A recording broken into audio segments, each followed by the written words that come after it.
Shiva, y ahora pasaremos por esto solamente para ver qué hicimos con el Sion cuando nos empatronimos del mismo, que no tiene nada que Vamos ver. a ver los edificios Sí, de la Yeshiva de la Diáspora, que son todos los edificios que están acá alrededor. ¿Ves? La musalla en Turquía es otra cosa, es una piedra, se llama piedra de musalla, es afuera de la jami y después del namaz, cuando uno muere, para hacer el namaz de los muertos. Ante vosotros esto se llama Y meten allá el cofín. Meitash.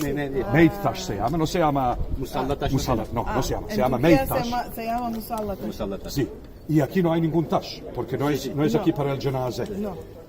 La tefilá en abierto, tienes tres tipos de espacios sagrados para la oración. Musalla, que no tiene techo.